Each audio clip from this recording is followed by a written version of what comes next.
Hello, everyone. I wanted to talk about the idea of slow love and if it's even a possibility these days.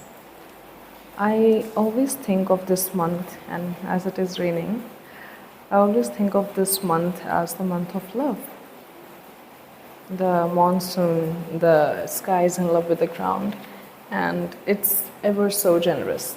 So I wanted to talk about slow love because the more we go to social media, the more we discover how everyone's falling in love, we see a lot of lack, a lot of misunderstandings, and everyone trying to fall in love fast.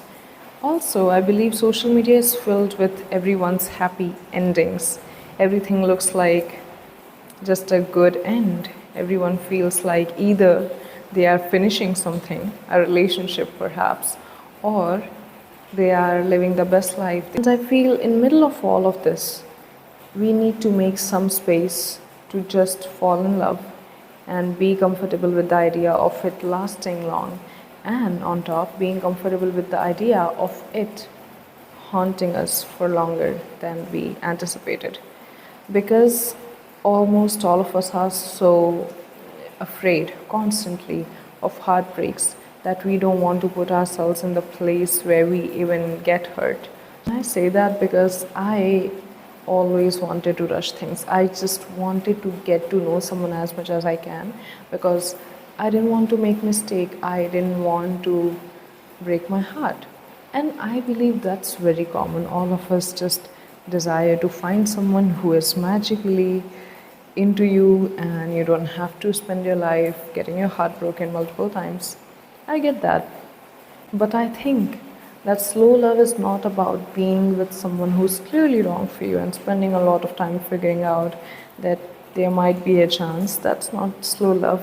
I think slow love is about finding someone who's equally curious about you and then being very okay with the silences, being very okay without the turmoils. A lot of people have this desire to get into situations or make something out of nothing so that they can feel something. And I think being in a slow love where you find person and above all find lasting contentment is beautiful. I think there's a beauty to it. Imagine being touched by someone's gaze before their hands. That's what slow love feels like.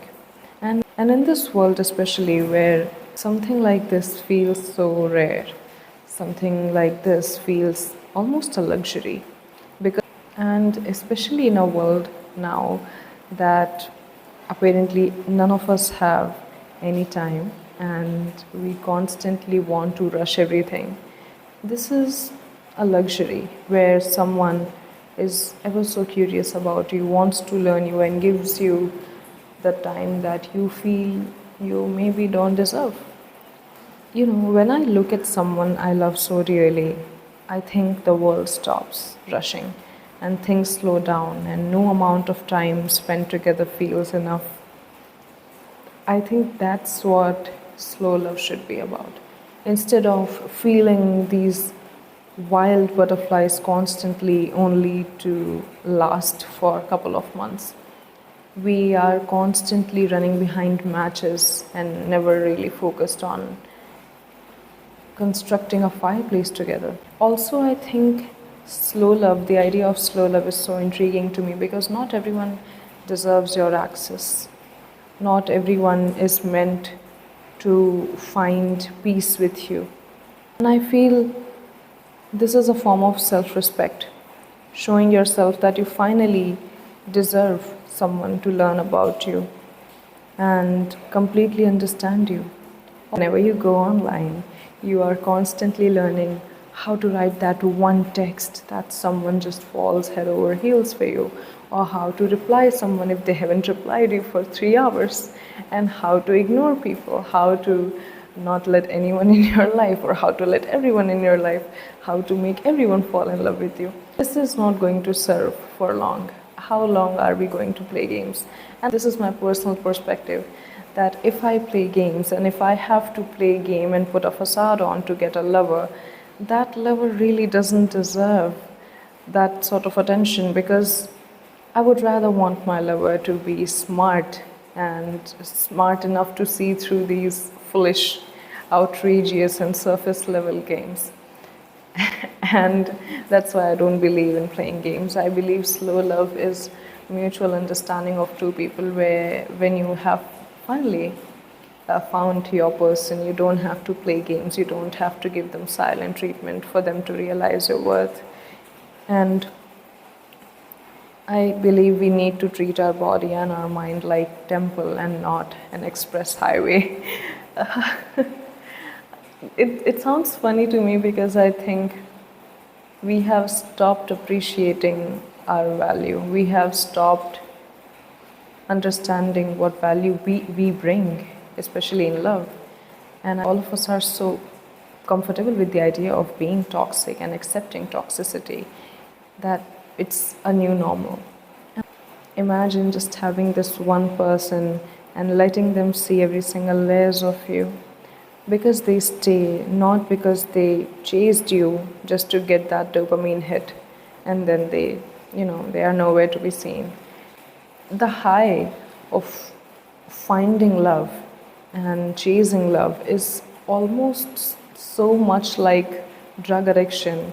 We get lost in the chase itself, in the very maze that we try to protect ourselves from. And we find ourselves lacking everything and not finding any meaning in our lives when that chase is done for. I think there's no flex in making everyone chase you and having 100 people fall for you and feeling good about it and being a heartbreaker. I think rather the best flex is having your energy secured and protected, so that when that one person comes along, they earn it and they deserve all of it, and you get to give them without feeling like you are being leeched off of. Apart from that, when you choose to give your energy to someone who is not there to leech it off of you and is there to earn it from you, respectfully, I believe this showcases you have respect for everything you bring to the world and to the table, wherever the table is. It's beautiful when you finally accept the fact that whoever gets into my life doesn't ask for my energy or everything, but they are curious enough to learn. They are curious enough to invest and earn it from you. Luxury of finding emotional safety feels like finding a fossil. It's amazing and it's beautiful in this era of hostile relationship. Loving someone is almost like an act of rebellion. Maybe the world doesn't want you to love someone for long, and that's why everyone left and right gets cheated on, and that's why people put themselves in a situation where cheating someone is easy and it's not even looked down upon as much. We are getting very used to normalizing things that feel uncertain to us because we put this mask on and tell ourselves maybe it's the insecurity speaking in us, but at the end of the day, it's not your insecurity, it's your desires and what you need to feel like a complete human being. This hostility and this lack of trust is coming in relationships because we have lost belief in finding someone who wants us all the time, who chooses us consciously all the time. That's why we try to run away from our desires, our true calling, and what we want, because we think what we want doesn't exist. So think of slow love as not only finding true love and acceptance, but also finding lasting contentment where you don't have to rush to find a safety net where you're perfectly fine falling down and you still have belief that someone is going to catch you. That sounds so beautiful. But yes, at the end, I'll only say that romantic relationship should never define your worth. It's very well worth it that you go out, seek and ask and desire, want and speak about it. But at the end of the day, don't feel bad if you think you are not doing the best, if you think love's not easy to come by. Sometimes it's not, and it's really, really rare. It's actually very rare. So you don't have to beat yourself up for this. But if you do desire this, it's not a shame. Slow love is not weak love.